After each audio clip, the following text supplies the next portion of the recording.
Hello दोस्तों, मैं विनय अपने इस YouTube channel CMC Mishra family पर आप सबको तहे दिल से स्वागत करता हूं। हाँ तो दोस्त, मैं आशा करता हूं कि आप स्वस्थ होंगे और पढ़ाई में व्यस्त होंगे। और हम चाहते हैं ना, यह सिलसिला आगे भी बनी रहनी चाहिए, क्योंकि आप हमारे देश के फ्यूचर हो। आपका ठीक होना ही हमारे देश भारत को ठीक करता है। तो आपके निरंतरता को आगे बनाए रखने के लिए मित्र, हम उस कड़ी को लेकर आगे बढ़ रहे हैं ना, जिसे हम कल के लेक्चर में छोड़े थे।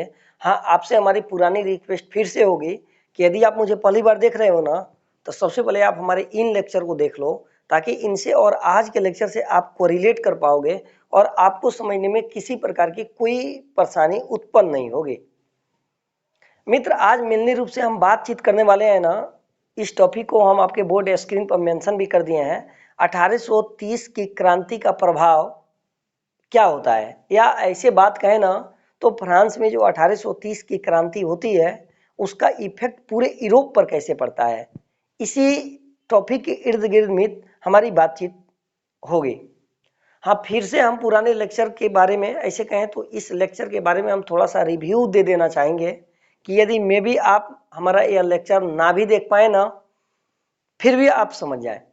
मित्र, अपने पुराने लेक्चर में मैं यही बताया था कि नेपोलियन बोनापार्ट के पतन के बाद जो विजयी शक्तियाँ होती है, विजयी शक्तियाँ में मित्र ब्रिटेन की बात मैं कर रहा हूँ, रूस की बात कर रहा हूँ, ऑस्ट्रिया की बात मैं कर रहा हूँ और प्रूसिया की बात कर रहा हूँ। यह ऑस्ट्रिया की राजधानी वीना में एक सम्मेलन बुलाती है, जिसको वीना समझौता सम्मेलन के नाम से या ट्रीटी ऑफ वीना 1815 के नाम से जानते हैं। इसका उद्देश्य यह होता है कि पूरे यूरोप में पुरातन व्यवस्था को फिर से स्थापित करना। पुरातन व्यवस्था कहने का मतलब यह है कि राजा का पावर जैसे फ्रांस के क्रांति के पहले था, उसे फिर से स्थापित करना। चर्च का जो पावर है उसे फिर से स्थापित करना होता है। ऐसे कहें तो जिसे नेपोलियन बोनापार्ट का युद्ध या फ्रांस की क्रांति समाप्त कर दी होती है, और जो विजयी शक्तियाँ होती है उन्हें कुछ पुरस्कार देना होता है, जिसे नेपोलियन बोनापार्ट जीता हुआ रहता है। तो इसी उद्देश्य की पूर्ति के लिए मित्र वीना समझौता सम्मेलन में, ऐसे कहें तो वीना सम्मेलन में फ्रांस को कमजोर करने के लिए, या ऐसे कहें तो फ्रांस पर पुरातन व्यवस्था लागू करने के लिए बुर्बो वंश को फिर से स्थापित किया जाता है। यही बुर्बो वंश जो फ्रांस की क्रांति के पहले था, और लुइन 18 को फ्रांस की गद्दी फिर से सौंप दी जाती है। लेकिन मित्र, मैं पुराने लेक्चर में यह भी बताया था कि लुइन 18 जो होता है वह समझदार व्यक्ति होता है। वह फ्रांस की बदली हुई स्थिति को समझता है, और ऐसे कहें तो सुधारवादियों और उदारवादियों के बीच प्रतिक्रियावादियों और सुधारवादियों के बीच सामंजस्य स्थापित कर करके अपने शासन व्यवस्था को चलाता है। और आपको मित्र मैं पुराने लेक्चर में यह भी बताया था कि लुइन 18 जो है 2 जून 1814 में, यानी 2 जून 1814 में एक संवैधानिक घोषणा पत्र जारी करता है, जिस घोषणा पत्र में जनता की वह सारी दुख तकलीफ वाली बातें होती है जिसका निराकरण होता है। और यही कारण होता है कि लंबे दिनों तक, ऐसे कहें तो 1848 तक लुइन 18 का शासन अच्छा तरीका से, अच्छा ढंग से चलता है। लेकिन जैसे जैसे मित्र समय आगे बढ़ता है, लुइन 18 पर एक और शासक आता है, ऐसे कहें तो बुर्बो वंश पर एक और शासक आता है जिसका नाम रहता है चार्ल्स टेन। यह घोर प्रतिक्रियावादी होता है। यह चाहता है कि नहीं, फ्रांस की क्रांति के पहले जो राजा महाराजा की स्थिति थी, जो चर्च की स्थिति थी, उसे फिर से हूबहू लागू किया जाए। यह लुइन 18 तो मजबूरी में, ऐसे कहें तो समस्या आने की वजह से थोड़ा सा क्या किए थे, थोड़ा सा कंप्रोमाइज कर गए थे अपने सिद्धांत से। इसे पूर्णतः लागू करने की कोशिश करता है, या ऐसे कहें तो फ्रांस के क्रांतिकारियों को दबाने कुचलने की बातें करता है। मित्र, ऐसा मैं बातचीत अपने पुराने लेक्चर में मैं किया था। तो इसी परिणति से उत्पन्न होकर के चार्ल्स टेन जो है एक प्रधानमंत्री भी नियुक्त करता है, जिसका नाम रहता है पोलिगनेक। यह इससे भी प्रतिक्रियावादी व्यक्ति होता है, घोर प्रतिक्रियावादी व्यक्ति होता है, अर्थात चेंजिंग के खिलाफ में यह भी रहता है। और क्रांतिकारियों को दबाने के लिए ये लोग 4 अध्यादेश जारी करते हैं, जिसमें प्रेस की स्वतंत्रता को जब्त कर लेते हैं, समाप्त कर देते हैं। ऐसे कहें तो प्रतिनिधि मंडल को भी समाप्त कर देते हैं। या हर वह कोशिश करते हैं जिसे क्रांतिकारी जो है अपनी आवाज उठा ना सकें। लेकिन मित्र होता क्या है, इसका परिणाम 1830 की क्रांति आती है। तो 1830 की क्रांति जो है, ऐसे कहें तो पोलिगनेक और चार्लस्टेन के अगेंस्ट में एक क्रांति होती है। लेकिन यह क्रांति छोटी सी क्रांति नहीं रहती है मित्र, यह क्रांति इतनी विस्तार रूप धारण करती है कि इसका असर जो है फ्रांस पर तो ही पड़ता है। ऐसे कहें तो फ्रांस में बुर्बो वंश का अंत तो होता ही होता है, लेकिन इसका असर जो है ना पूरे यूरोप पर पड़ता है। और मित्र आप जानते भी हैं कि मेटरनिक शुरुआत से ही कहता है कि देखना फ्रांस में किसी प्रकार की कोई क्रांति ना हो, क्योंकि उसका असर पूरे यूरोप पर पड़ेगा। और यूरोप ही नहीं, ऐसे कहें तो मित्र आप आगे देखेंगे कि फ्रांस की क्रांति का असर हमारे भारत पर भी पड़ता है। और इसी को एक अच्छा कोट्स के माध्यम से मेटरनिक कहता है कि जब फ्रांस सीखता है ना तो पूरे यूरोप को जुकाम होता है। ठीक मित्र ऐसा ही होता है। फ्रांस की 1830 की क्रांति का असर जो है ना पूरे यूरोप पर पड़ता है। अब जानना चाहेंगे कि फ्रांस की क्रांति का असर पूरे यूरोप पर कैसे पड़ता है। तो मित्र सबसे पहले हम बताना चाहेंगे कि फ्रांस में जो राजतंत्र बलवती होते जा रहा था ना, ऐसे कहें तो जो निरंकुश शासन चरमोत्कर्ष की ओर बढ़ रहा था ना, वह बिल्कुल रूप से समाप्त हो जाता है और गणतंत्र का शासन जो है ना फिर से स्थापित होते होते दिखता है। आइए मित्र हम इसे बोर्ड पर मेंशन किए हुए हैं, एक एक कर बताने की कोशिश करते हैं। 1830 की क्रांति का प्रभाव जो है कैसे पड़ता है, तो कट्टर राज सत्तावादियों का प्रभाव कम होता है।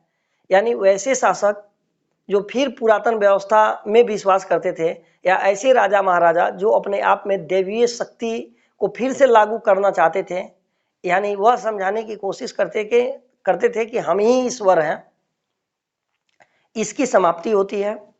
उसके बाद फ्रांसीसी क्रांति के सिद्धांत को पुनर्जीवित किया जाता है। फ्रांसीसी क्रांति का सिद्धांत स्वतंत्रता, समानता, बंधुता और संविधान की बातें होती है।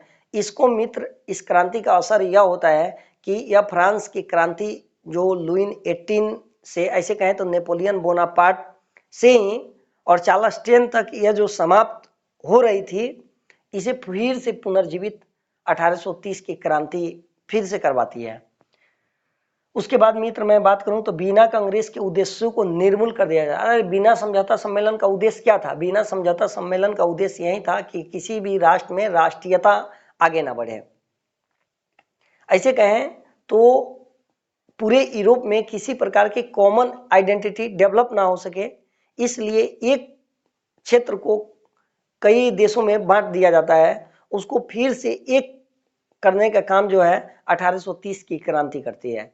तो बिना समझौता का जो उद्देश्य होता है उसका खंडन जो होता है उसके पीछे कहीं ना कहीं 1830 की क्रांति का असर होता है। उसके बाद मित्र मैं बात करूं तो इसका प्रभाव जो है पूरे यूरोप पर पड़ता है। इटली और जर्मनी का एकीकरण का मार्ग प्रशस्त होता है। आप जानते हैं कि बिना समझौता सम्मेलन में इटली के कई प्रदेश को कई देशों में विभाजित कर दिया गया होता है, ताकि इटली में कभी भी राष्ट्रीयता पनपे नहीं। तो ये 1830 की क्रांति का असर यह होता है कि इटली और जर्मनी एकीकरण या ऐसे कहें तो एक सूत्र में बनने के लिए बहुत सारे मार्ग खुल जाते हैं। उसके बाद मित्र मैं बात करूं तो यूनान, पोलैंड एवं हंगरी में तत्कालीन व्यवस्था के प्रति, यानी जब फ्रांस में 1830 की क्रांति होती है, यानी फ्रांस की आम जनता फिर से अपने ही शासक के अगेंस्ट में आवाज उठाने लगती है और अपने अगेंस्ट ऐसे कहें तो जनता के विरुद्ध में जो काम कर रहे शासक होते हैं उन्हें उखाड़ कर जब फेंकती है, तो उसके जैसा जो भी राष्ट्र हैं जो अपने शासक से जूझ रहे होते हैं, वह सारे लोग अपने शासक के अगेंस्ट में प्रोटेस्ट करना स्टार्ट कर देते हैं। तो उनमें मित्र यूनान, पोलैंड एवं हंगरी, इनमें राष्ट्रीयता का प्रभाव इतना बलवती होता है, इतना आगे बढ़ता है कि ये लोग आंदोलन तेज कर देते हैं अपने ही शासक के अगेंस्ट में। और मित्र यह असर इतना ही नहीं होता है। आप जानते हैं कि फ्रांस में जब बुर्बो वंश की समाप्ति होती है, ऐसे कहें तो चार्लस्टेन को गद्दी से हटा दिया जाता है, पोलिगनेक को हटा दिया जाता है और उदारवादियों की हेल्प से, ऐसे कहें तो पत्रकारों की हेल्प से, प्रेस की हेल्प से और वहाँ की जनता की हेल्प से जो लुई फिलिप वहाँ का शासक बनता है, वहाँ का राजा बनता है, इसके भी अगेंस्ट में धीरे धीरे लोग हो जाते हैं, क्योंकि लोगों को यह समझ में आता है कि यह भी एक राजतंत्र का ही प्रोडक्ट है, लुई फिलिप। और ऐसे कहें तो लुई फिलिप के अगेंस्ट में भी एक क्रांति होती है। ऐसे कहें तो 1848 की क्रांति का बीज जो है ना, हम कह सकते हैं कि 1830 की क्रांति का ही असर होता है। ऐसे कहें तो 1848 की क्रांति की पृष्ठभूमि जो है ना तैयार होती है, उसके पीछे कहीं ना कहीं 1830 की क्रांति का असर होता है। तो मित्र, मैं यह बता पाया कि 1830 की क्रांति का क्या असर होता है। फिर से हम इसको अगर संक्षिप्त में बताना चाहेंगे तो हम बताएंगे कि 1830 की क्रांति का असर जो है पूरे यूरोप पर पड़ता है। फ्रांस में पड़ता है कि वहाँ बुर्बो वंश समाप्त हो जाता है, आर्लियंस वंश आता है, लेकिन धीरे धीरे आर्लियंस वंश के भी लोग कमी को नोटिस करते हैं और एक और क्रांति करने के बारे में सोचते हैं। तो यह 1830 की क्रांति का ही असर है। दूसरे यदि मैं मित्र बात करूं तो जो कट्टर राज सत्ता में विश्वास करने वाले जो राजा महाराजा थे, जो चर्च बलवती हो रहे थे, वह कम हो जाते हैं। उसके बाद कहें तो 1830 की क्रांति का असर जो है इटली के एकीकरण में, जर्मनी के एकीकरण में अपनी अहम रोल वादा करता है। अगर आगे की मित्र मैं बात करूं तो यूनान, पोलैंड एवं हंगरी में भी इसका असर दिखता है। तो मित्र, मैं आशा करता हूं कि मैं आपको यह समझा पाया। हाँ, हमारे द्वारा एक यहाँ छोटा सा कोट्स है मित्र कि विनय सर का है आपसे वादा, आप हिस्ट्री भूलोगे कम, याद रखोगे ज़्यादा। यदि मित्र समय कम हो ना, यदि आपको समझने में समय ज़्यादा लगता हो ना, तो आप हमारे शॉर्ट वीडियो देखना न छोड़ें। क्योंकि जानते हो मित्र, हम यह सोचे ना कि सारी बात को हम 1 मिनट में कैसे कहें, इसके लिए हम शॉर्ट वीडियो भी बना रहे हैं। तो हम चाहेंगे कि यदि आप हिस्ट्री को कम समय में समझना चाहते हैं ना, तो आप हमारे शॉर्ट वीडियो को जरूर विजिट करें।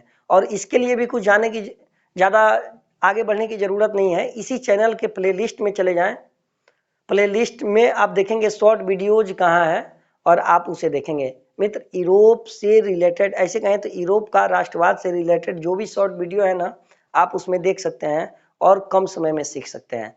तो मित्र, आगे के टॉपिक में हम बातचीत करेंगे कि 1830 की क्रांति जो है कैसे 1848 की क्रांति के लिए पृष्ठभूमि तैयार करती है, या ऐसे कहें तो 1848 का क्रांति क्या है, इस पर मित्र हम बातचीत करेंगे। आपने मुझे ध्यान से सुना, इसके लिए एक बार पुनः सत सत नमन। Okay, bye, thanks.